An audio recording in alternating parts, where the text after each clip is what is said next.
आज का जो हमारा क्लास है उसमें हम लोग पढ़ेंगे क्या, फिजिकल डिवीजन। हमारा जो पहला जो चैप्टर था कौन सा, इंट्रोडक्शन वाला है ना, लोकेशन एंड एक्सटेंट वाला, वो खत्म हो गया है। सेकंड जो हमारा हिस्सा होगा वो कौन सा जाएगा, फिजिकल डिवीजन, है ना। फिजिकल फिजिकल डिवीजन, इसको हिंदी में भौतिक विभाजन भी कहते हैं। क्या कहते हैं, भौतिक विभाजन। पहला जो चैप्टर हम लोग का इंट्रोडक्शन वाला पार्ट चला था उसमें मैंने आपको बताया था कि भारत में या फिर इंडिया में जो 43% हिस्सा है, मतलब टोटल एरिया का, ठीक है, टोटल एरिया का 43% जो हिस्सा है वहां पर क्या है, मैदान है ना। कितना, 43% हिस्सा, लगभग जो 27% हिस्सा है, ये पॉइंट में आगे पीछे हो सकता है, लगभग 20% जो हिस्सा है वो है आपका पठार, ठीक है, जिसको हम लोग क्या बोलते हैं, प्लेटू, है ना। मैदान मतलब प्लेन्स, ठीक है। और लगभग जो 18% हिस्सा है इसमें जो क्या हो जाएगा आपका, पहाड़ियां हैं, ठीक। और लगभग 10% या 10.11% के लगभग, 10.7 समथिंग कुछ आता है, तो लगभग 11% के आसपास जो है वहां पे क्या है, पर्वत है। पर्वत यानी कि क्या, माउंटेन्स। ये मैंने आपको पहले वाले इंट्रोडक्शन वाले पार्ट में आया था, जिसको हम लोग मैप में देखते चलेंगे, ठीक है। तो हमको जो टॉपिक पढ़ना है वो कौन सा है, फिजिकल डिवीजन ऑफ इंडिया। इसको हम दो हिस्से में लेके चलेंगे, मतलब उसका इंपॉर्टेंस वगैरह भी हम डिस्कस कर चलेंगे साथ साथ में। जैसे अगर आप इंडिया का मैप देखें तो इंडिया का मैप में लगभग कुछ इस तरीके से, है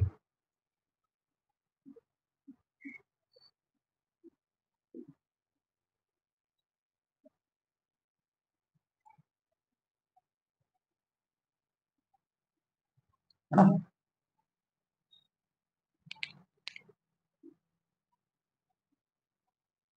ये कुछ इस तरीके से इंडिया का मैप है हमारा, ठीक।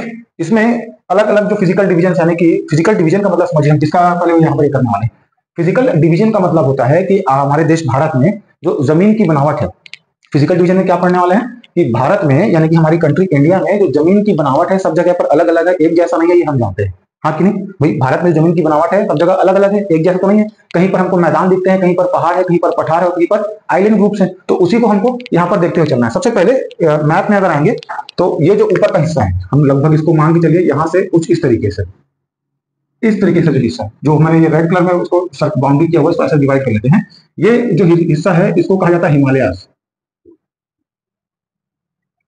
ठीक है। यहां पर इतने हिस्से में क्या है, हिमालय है, जिसको नॉर्दर्न माउंटेन रेंज कहते हैं। क्या कहते हैं, पहला वाला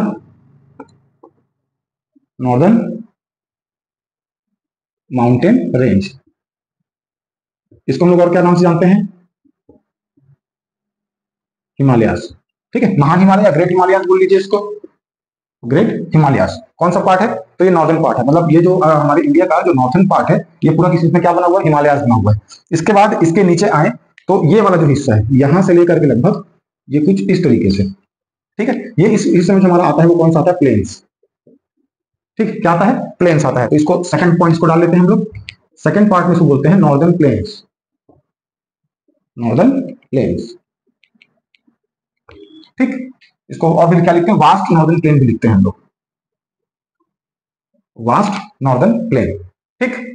ये हिमालय हो गया। सेकंड नंबर पर वास्ट नॉर्दर्न प्लेन यानी कि उत्तर भारत का विशाल मैदान, उत्तर भारतीय विशाल मैदान, ठीक। ये तीन हिस्से में डिवाइडेड है।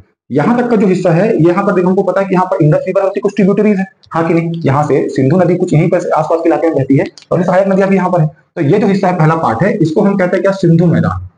कौन सा हिस्सा हो जाएगा ये, सिंधु का मैदान, सिंधु मैदान या इंडस रिवर प्लेन। फिर यहां से लेकर के यहां तक का जो है इसको कौन सा प्लेन कहते हैं, इसको हम लोग कहते हैं, इसको कौन सा, गंगा का मैदान, तो इसको गंगा प्लेन्स हो जाएगा, ठीक है। भैया वाला हिस्सा कौन सा, इंडस रिवर का प्लेन है।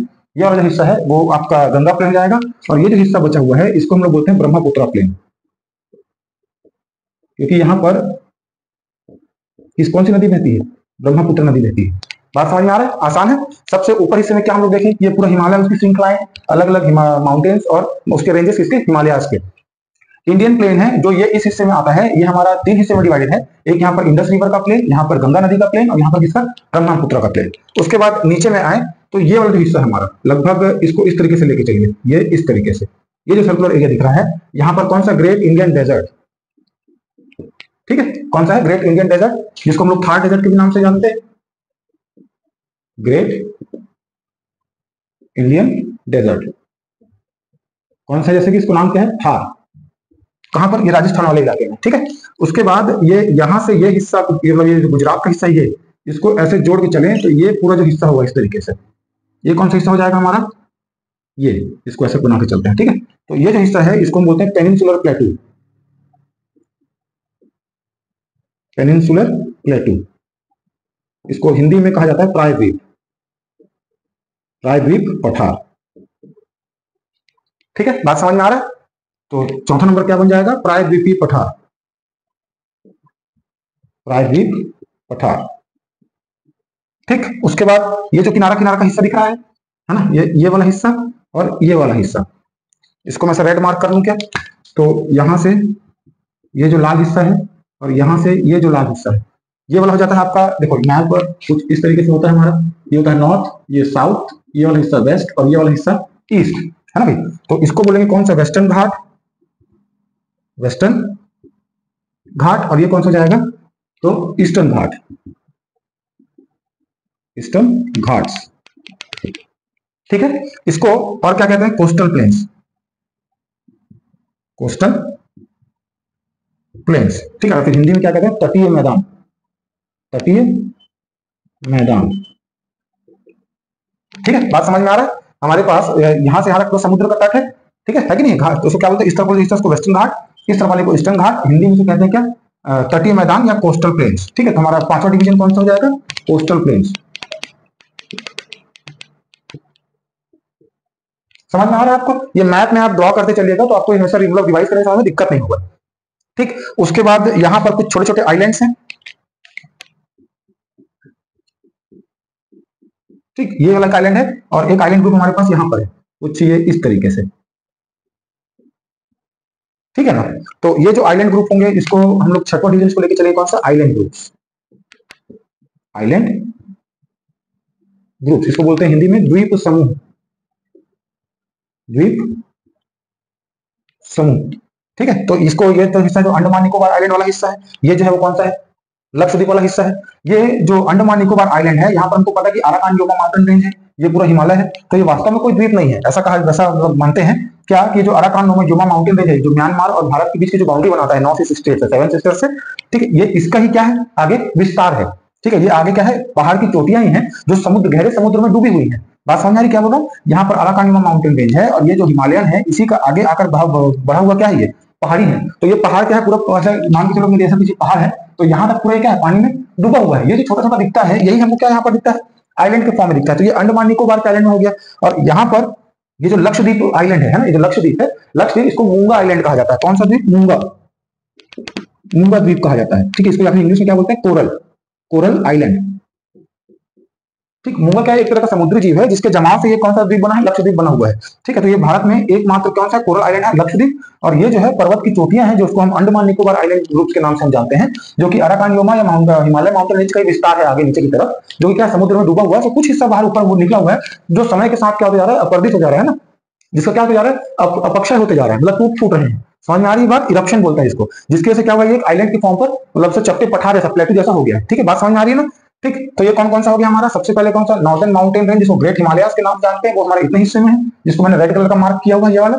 उसके बाद वास्ट नॉर्दर्न प्लेन्स है, जो कि ये हिस्सा है हमारा, ये वाला हिस्सा, इसको हम तीन हिस्से में डिवाइड करके पढ़ते हैं। एक तो आपका इंडस रिवर का जो हिस्सा हो जाएगा, इसको सिंधु मैदान, जो गंगा रिवर जितने जगह से बह रही है वो गंगा प्लेन्स, और जहां जितने जैसे ब्रह्मपुत्र नदी का बहती है वहां से कौन सा जाएगा, ब्रह्मपुत्र का मैदान हो जाएगा। हमको पता है कि यहाँ पर जो जगह है यहीं से कौन सा, ये सिंधु नदी कुछ इस तरीके से, गंगा आपका यहाँ से इसी तरीके से, इस तरीके से, और ब्रह्मपुत्र कुछ इस तरीके, गंगा एक्चुअली यहाँ से निकलता है, हिमालय से, मतलब यहाँ ये वाली जगह से, ठीक है। तो ये जितने भी इनके फ्लो एरिया है उन सभी पर क्या, प्लेन्स को डेवलप हुए हैं।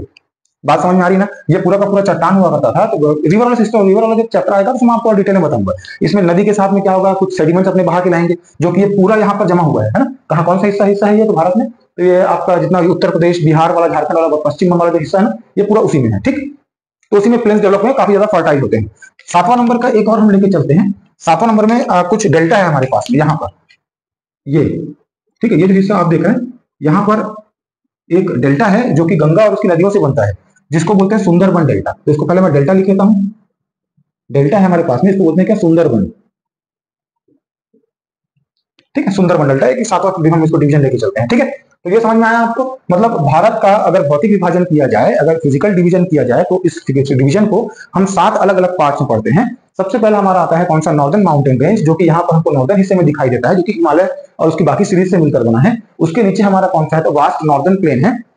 ये जो नॉर्दर्न प्लेन है, ठीक है, ये जो नॉर्दर्न प्लेन है, ये सिंधु, गंगा और ब्रह्मपुत्र नदी और उसकी सहायक नदियां, सहायक नदी मतलब ट्रिब्यूटरीज, ठीक है। मैं रिवर वाले चैप्टर में और एक्सप्लेन करूंगा कि ट्रिब्यूटरी क्या होता है, कैसे उसका बेसिन फॉर्म होता है, ये सब चीज मैं समझाऊंगा आपको। फिलहाल हमको यहाँ पर फिजिकल डिवीजन पढ़ना है, तो ऊपर ऊपर हमको देखना है। ठीक है, तो ये जो प्लेन बना हुआ है, या वास्ट नॉर्दर्न प्लेन जिसको हम कहते हैं, ये बनाया गया है सिंधु के मैदान से, गंगा नदी से और किसे, ब्रह्मपुत्र नदी से। इन तीनों की जो नदियां हैं, ये नदियां अपने साथ में क्या करती हैं, सेडिमेंट्स बहा कर लाती हैं। क्या बहा कर लाती हैं, सेडिमेंट्स बहा कर लाती हैं, जो यहाँ पर क्या हुई हैं, जम गई हैं। चूंकि ये सेडिमेंट्स अलग अलग जगह से पानी मिट्टी बहते हुए आया हुआ है, इसीलिए ये जो एरिया है हमारा क्या बहुत ज्यादा फर्टाइल है। क्या है, बहुत ज्यादा फर्टाइल है। इसीलिए आप देखे होंगे कि हिस्ट्री में, है ना, जब महाजनपद वगैरह पढ़ते हैं हम, तो सबसे बड़ा बड़ा महाजनपद यहीं पर डेवलप हुआ था। क्यों, क्योंकि यहाँ पर साल भर नदियां बहती रहती है पानी, क्योंकि भाई 2 सोर्स होते हैं नदियों के। ठीक है, मैं बताऊंगा रिवर वाले चैप्टर में आपको। भाई जो रिवर है इसको 2 सोर्स होते हैं, एक तो यहाँ हिमालय में बर्फ जमा होता है, इसको ग्लेशियर बोलते हैं हम लोग, हाँ कि नहीं, और दूसरा बारिश का पानी है, तो वो दोनों पानी इसको मिलता है गर्मी के मौसम में भी, ठंडी के मौसम में भी। ठीक है, इसको दोनों समय, बरसात के मौसम में कहिए, है ना, 12 महीना क्या होता है यहाँ पर पानी होता है। इसीलिए चूंकि यहाँ पर की मिट्टी बहुत उपजाऊ है, फर्टाइल है, क्योंकि सेडिमेंट है, बहा कर लाए गए हैं। ठीक है, उसके बाद में साल भर पानी है, इससे यहाँ पर क्या जाता है, बोल सकते हैं कि बहुत घनी बस्तियां हैं। अगर उत्तर प्रदेश, बिहार, झारखंड के अगर आपको आसपास को देखेंगे आप लोग, तो यहाँ पर बहुत ज्यादा घनी बस्तियां बसी हुई हैं। सबसे पुराना सिविलाइज्ड भी यही है। ठीक है, उसके बाद आगे है तो यहाँ पर हमारा डेजर्ट है। ठीक है, ये हिस्सा जो है, ये हिस्सा कहीं का है, तो डेजर्ट का हिस्सा है, यानी कि रेगिस्तान है। देखो हमारे पास 2 डेजर्ट है, एक तो ये हॉट डेजर्ट जो थार है, ये कौन सा डेजर्ट है, रेड इंडियन डेजर्ट थार, ये हॉट डेजर्ट है। ठीक है, डेजर्ट की क्या खासियत होती है, तो वहां पर कुछ नहीं उगता है, गर्मी बहुत ज्यादा पड़ती है। ठीक है, और पूरा रेती रेत मिलेगा आपको। वैसे ही हमारे पास में जम्मू और कश्मीर भी एक डेजर्ट है, जिसको हम लोग बोलते हैं कोल्ड डेजर्ट, कोल्ड डेजर्ट, जिसका नाम क्या है, द्रास। हिंदी में लिख के चलता हूं मैं इसको, इस जगह का नाम क्या है, द्रास। ठीक है, हॉट डेजर्ट गर्म मरुस्थल, कोल्ड डेजर्ट शीत मरुस्थल, हिंदी में क्या बोलते हैं इसको, शीत मरुस्थल। ठीक है, डेजर्ट 2 तरीके के, एक हॉट डेजर्ट जहां पर कुछ नहीं होगा, बहुत ज्यादा गर्मी पड़ेगी, एक कोल्ड डेजर्ट जहां पर बहुत ज्यादा ठंडी पड़ेगी। दोनों जगह पर ही क्या है, वनस्पति का अभाव रहेगा। वनस्पति मतलब घास फूस, पेड़ पौधे, जंगली जानवर, कुछ नहीं, क्योंकि वहां पर कुछ नहीं होता। यहाँ पर बहुत ज्यादा ठंड पड़ रही है, यहाँ पर बहुत ज्यादा गर्मी पड़ रही है। बात समझ में आ रही है आपको। लेकिन ये सब जो डेजर्ट वगैरह जो होते हैं, ये कहना चाहिए क्या, इंडस्ट्रियलाइजेशन के लिए। इंडस्ट्रियलाइजेशन मतलब क्या, जैसे यहाँ पर उगता तो कुछ नहीं है, तो यहाँ पर खेती किसानी तो की नहीं जा सकती। लेकिन यहाँ पर जो होता है क्या, धूप बहुत ज्यादा पड़ती है, तो धूप बहुत ज्यादा पड़ने की वजह से यहाँ पर क्या लगाए जा सकते हैं, सोलर प्लांट लगाए जा सकते हैं, सोलर प्लांट्स लगाए जा सकते हैं। ठीक है, सोलर पैनल वगैरह लगा के इलेक्ट्रिसिटी प्रोड्यूस किया जा सकता है। और एक और क्या चीज लगाया जा सकता है, विंड मिल, विंड मिल ये लगाया जा सकता है यहाँ पर, क्योंकि हवाएं बहुत तेज चल रही है, धूप बहुत ज्यादा पड़ रही है, तो सोलर प्लांट्स और विंड मिल ये दोनों लगा करके यहाँ पर क्या इलेक्ट्रिसिटी प्रोड्यूस किया जा सकता है। ठीक है, तो ऐसा नहीं कि किसी जगह का इंपॉर्टेंस नहीं है, सभी जगह का अपना अपना इंपॉर्टेंस है। बात समझ में आया। तो ये आपको कौन सा, ग्रेट इंडियन डेजर्ट। उसके बाद आए तो ये वाला हिस्सा मैं आपको बताया कौन सा, ये पूरा हिस्सा यहां से लेकर कुछ इस तरीके से, ये कुछ और ऐसे थोड़ा सा भी जाता है, लेकिन फिलहाल इतना ही देखना चाहिए इसको। जब हम लोग पेनिनसुलर प्लेटू वाला हिस्सा करेंगे तो वहां पर आपसे डिटेल में करेंगे। जो भारत का ये वाला जो हिस्सा है, पेनिनसुलर प्लेटू वाला जो हिस्सा है, ये सबसे पुराना हिस्सा है। ठीक है, ये जो पहले था, ये किसका, अफ्रीका गोंडवाना लैंड का हिस्सा। मैं बताऊंगा तो हिमालय, फॉर्मेशन ऑफ हिमालय जब हम पढ़ेंगे तब। तो ये किसका हिस्सा था, अफ्रीका का हिस्सा था, जो कि टूट कर यहाँ पर यूरेशियन प्लेट के साथ में आकर टकराया था।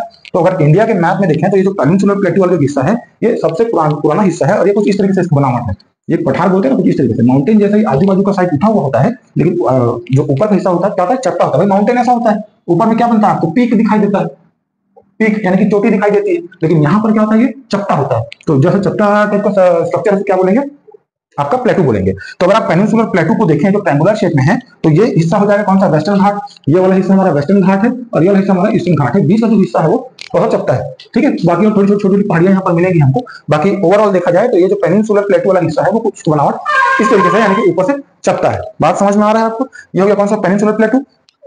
अब इसी के आसपास, ये प्लेटू के आसपास में भाई समुद्र का यहाँ तक है, तो यहाँ पर कुछ मिट्टियां भी तो मिलेंगी ना इस तरीके से।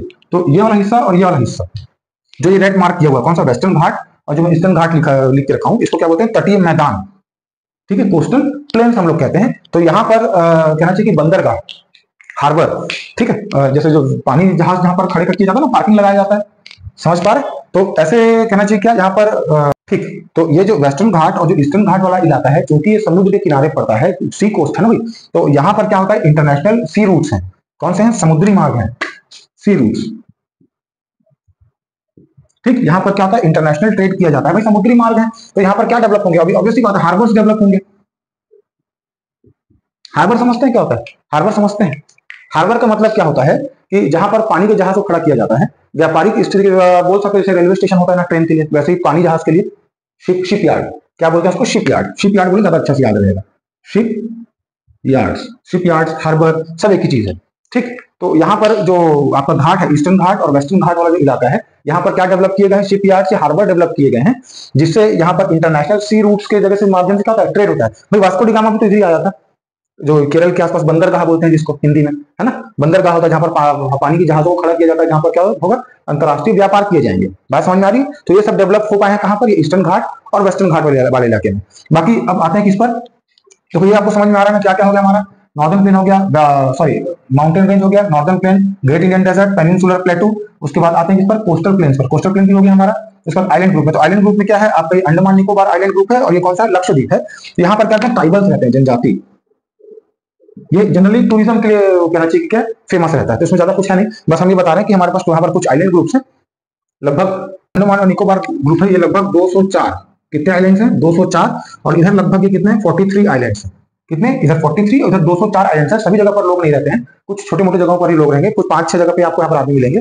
ठीक है, तो यहाँ पर कितने? 204, और यहाँ पर लगभग 43 ग्रुप ऑफ आइलैंड्स है जो भारत के हिस्से में आते हैं। ठीक है, तो ये हो गया आपका आइलैंड ग्रुप। उसके बाद डेल्टा आ जाते हैं यहाँ पर, कौन सा? एक डेल्टा, यहाँ पर जितना भी आपको नदियां मिलेंगी, ठीक है, यहाँ पर जैसे ये महानदी का डेल्टा मिल जाएगा, यहाँ कृष्णा गोदावरी का डेल्टा मिल जाएगा। डेल्टा क्या होता है? तो पहले डेल्टा को समझिए। डेल्टा में क्या होगा? जैसे नदी यहाँ से बहते हुए आ रही है, तो जब यहाँ हाइट से बहती है तो बहुत तेज आती है, लेकिन यहाँ समुद्र के मुहाने में पहुंचते पहुंचने के लिए जो रिवर का जो माउथ होता है, यहाँ तक पहुंचते पहुंचते इसके स्पीड क्या रहता है? काफी स्लो हो जाता है। क्या हो रहा है? नदी यहाँ से तेजी से बह के आ रही है, लेकिन यहाँ पर अपने माउथ में पहुंचते पहुंचते क्या हो जाती है? बहुत धीमी हो जाती है, बहुत स्लो हो जाती है, क्योंकि ये अपने साथ सेडिमेंट से बहा कर ला रही थी। भाई अपने साथ मिट्टी अगर कंकड़ पत्थर तो बहा के लाता है ना, तो वो धीरे धीरे यहाँ पर लाकर कहता है जमने लगता है। इनके जमने से, क्योंकि पानी भी साल भर वहां पर है, तो वो क्या होता है? एक दलदल जैसा फॉर्म हो जाता है। क्या बन जाता है? दलदल बन जाता है, मडी स्पेस हो जाता है, जहां पर अलग अलग टाइप क्या हो जाते हैं? वनस्पति पेड़ पौधे उग जाते हैं, नेचुरल वेजिटेशन यहाँ पर बहुत ज्यादा पाया जाता है कि नहीं?